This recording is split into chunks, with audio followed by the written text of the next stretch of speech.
Hi there, this is the Motel, and this diorama took a little bit longer than I expected. There were a lot of new techniques to discover, a lot of experimentation along the way, but I enjoyed every minute of this build. So let's take a look over my shoulder and see how the Motel was made.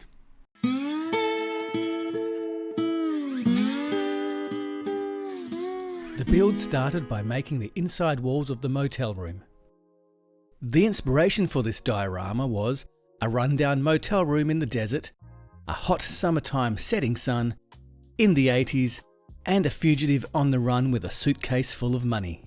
Researching retro wallpaper patterns, I ended up making the pattern in Photoshop and printing it out on old paper stock. This part was a bit experimental. I started sticking down the wallpaper using Mod Podge at first, but then I moved on to using double-sided tape for the rest of the walls.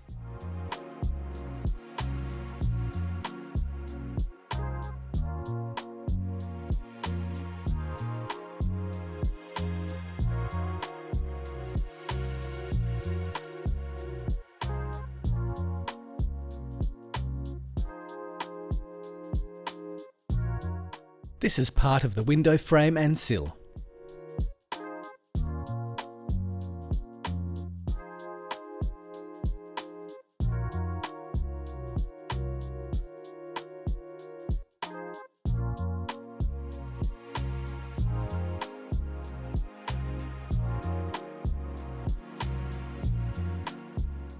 I knew the window wouldn't be visible behind the upcoming curtain, so I didn't need to think too much about adding detail. Next up is the door frame. Here I'm using plastic strips instead of wood.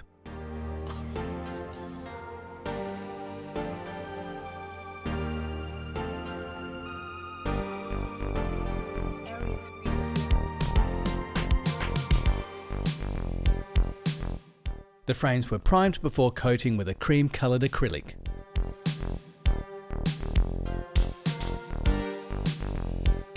Now just to add some weathering to the door frame.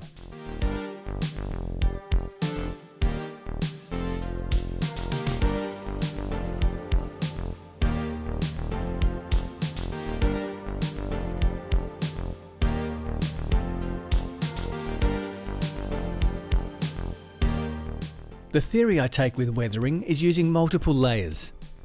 I usually keep layering paint or powders, dabbing them off and applying another layer.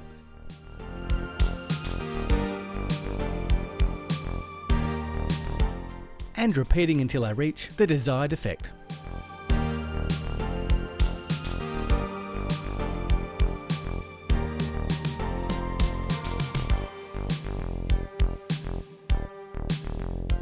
I then finished by scraping off the cream layer of paint in places where it would most naturally be exposed to wear and tear.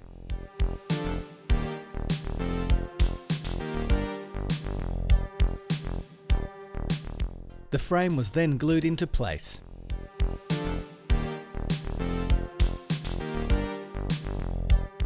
Followed by the window frame pieces.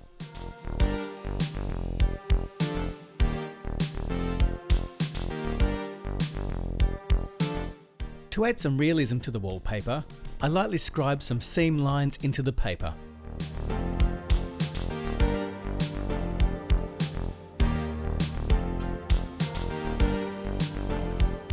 One of my favourite weathering mediums is coffee, and I'm using it to age some areas of the wallpaper and also using the coffee to highlight the seam lines.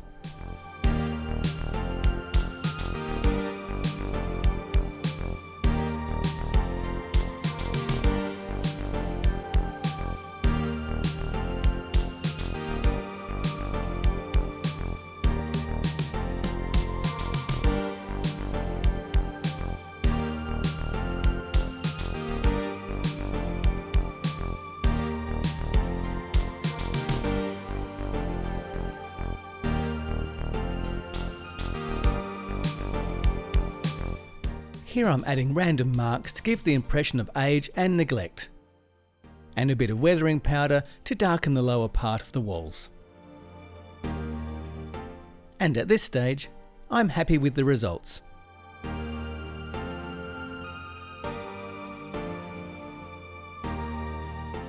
Have you ever been building something where you've reached the stage where you've been staring at it day in, day out, and something really starts to annoy you, something really starts to bug you?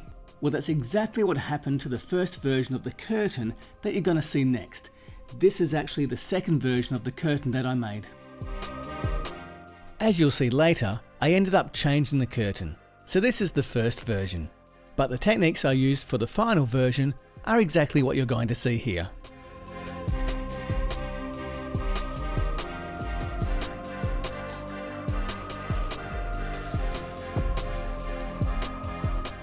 Here I'm getting the parts of the door handle ready. The handle is made from beads and a toothpick. These were primed and painted with gold paint.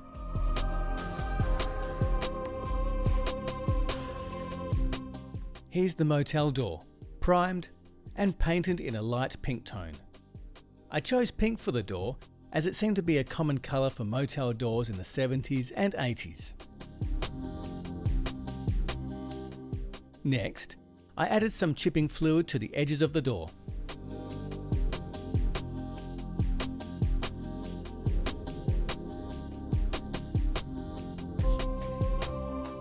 And applied crackle paint to the lower part of the door.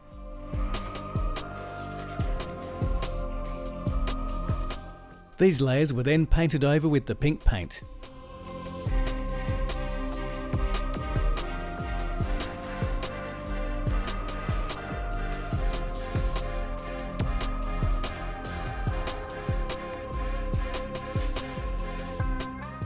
And here's the result of the crackle paint. I removed the paint where the chipping fluid was applied and scraped some marks into the door.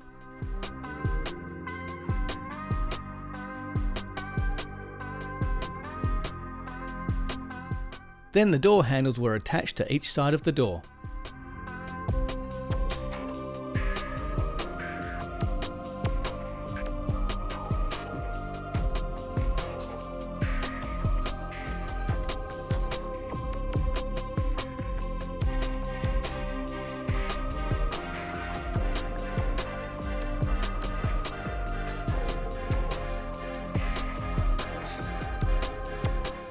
And just a bit more detail.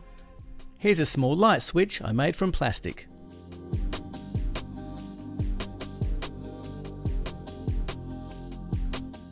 Then version 1 of the curtains goes on.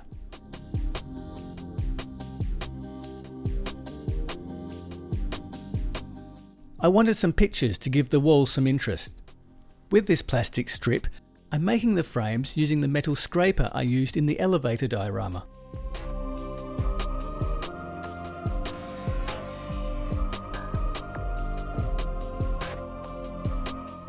After making the frames, I printed out a selection of small pictures.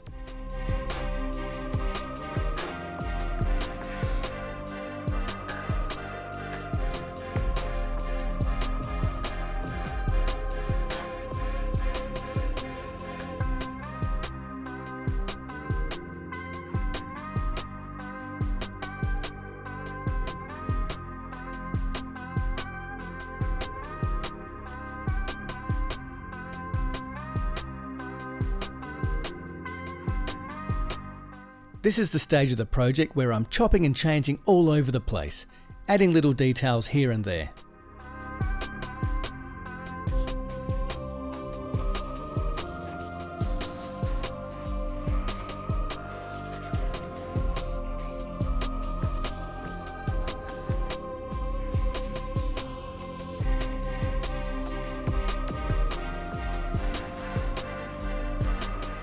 Now I'm getting the walls attached to the base. At this stage, I've also got the floor ready. I've used velvet fabric to simulate the carpet.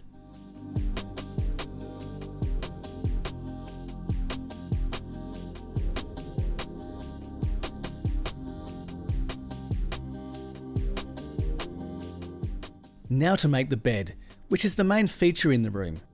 I started the base of the bed with a piece of XPS foam. This is where a lot of experimentation took place, and I learned pretty quickly that it's not easy to recreate the look of realistic, draped bed sheets in miniature. I started by trying out different types of fabric to see how they worked. And as the XPF foam is pretty solid, I cut out a piece of softer foam that could be shaped and dented to look like a mattress.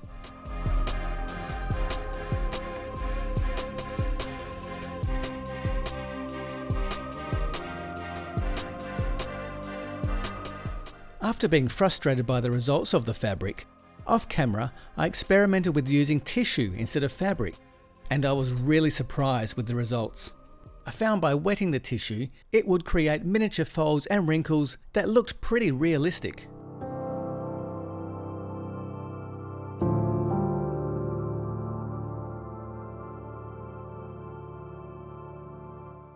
While the tissue was wet, I moulded the corners and edges to get that untidy look.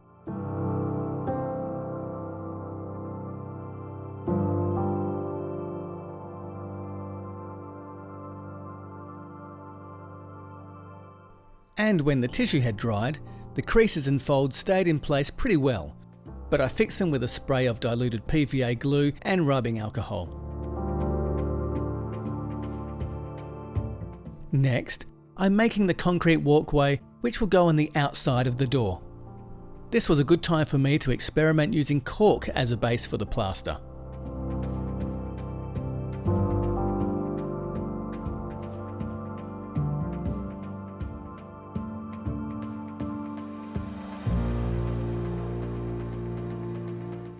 I found that the cork allowed me to crack the plaster easily while keeping it all intact.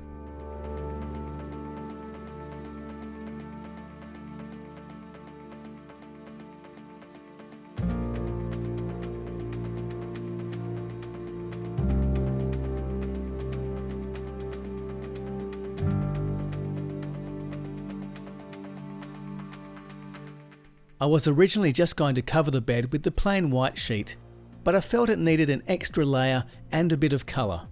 Here I'm experimenting with some fabric to try and get the look of a heavier bed cover.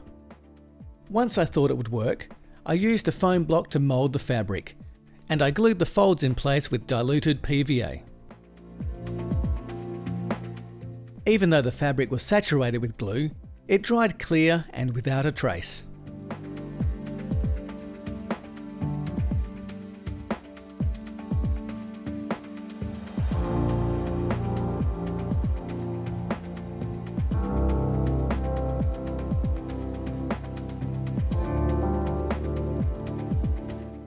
And when the glue was dry, the fabric peeled off in one piece. It was then fitted over the end of the bed.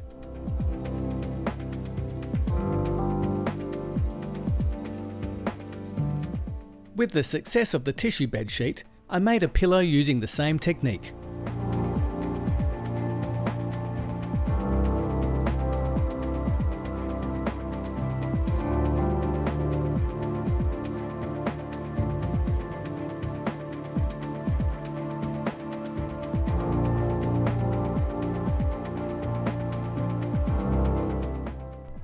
I wasn't concerned with how messy the bottom of the pillow was because it wouldn't be seen.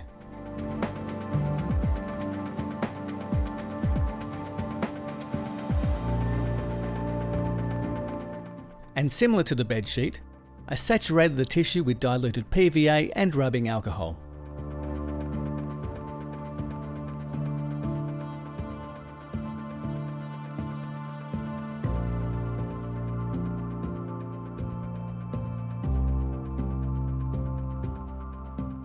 Here I'm adding some weathered moulding I made to the base of the walls.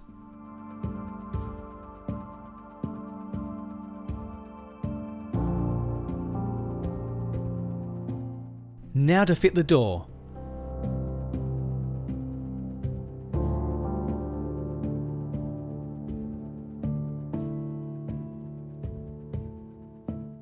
And I thought the wall could do with another picture.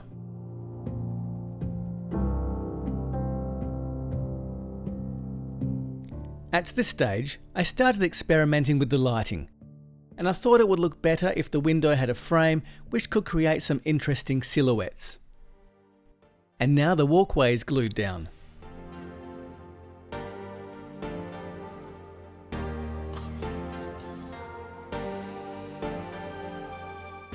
And some details added to the base of the door frame.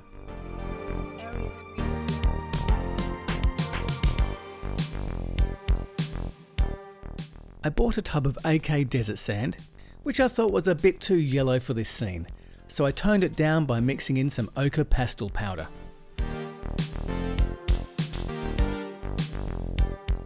I then spread it around the walkway that is visible through the door.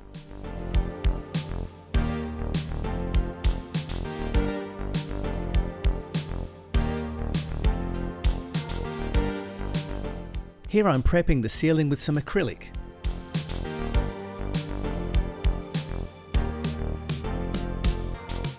Then laying down a layer of PVA before laying on a sheet of paper which will act as the ceiling plaster. I dotted some water around the paper and rubbed areas away to give the impression of water stain and neglected ceiling plaster.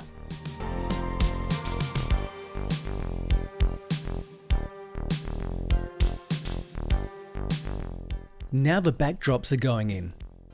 First, I started with the frosted sheeting.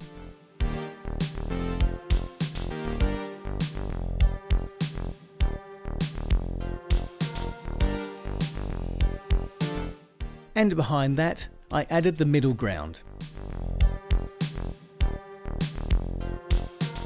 Here's the background layer which I made in Photoshop and attached to pieces of foam board. A square is cut out of the corner where the light will go.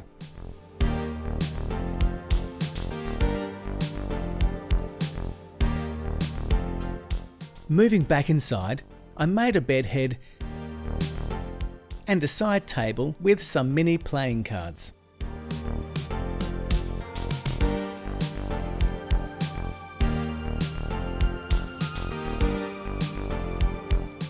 And I added a brass number to the door.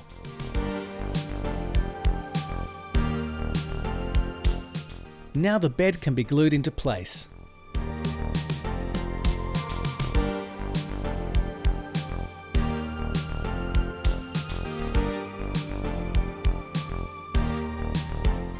Just some more details. I made this cigarette tray out of a plastic bead and the cigarettes out of polymer clay.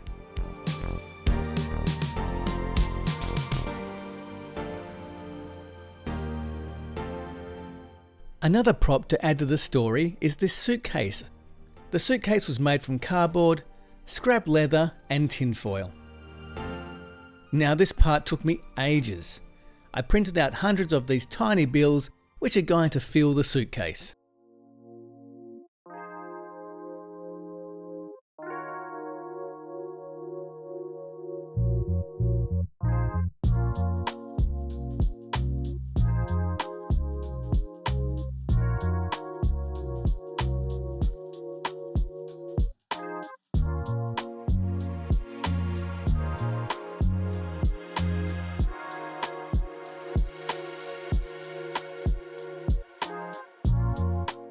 I wanted the lighting to be strong, as it needed to simulate a hot afternoon sunset.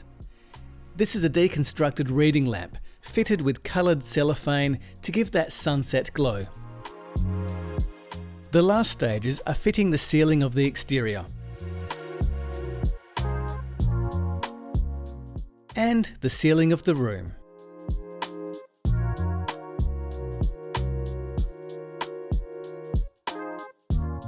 And here's the finished box that's been stained to match the frame.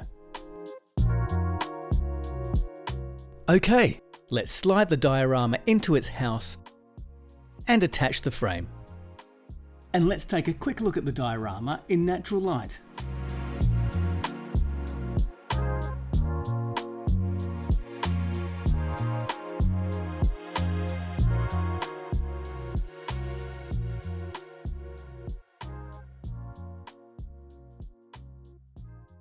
And finally, let's see the motel with the lights on.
thank you so much for watching, and if you like the video, please subscribe, like and comment.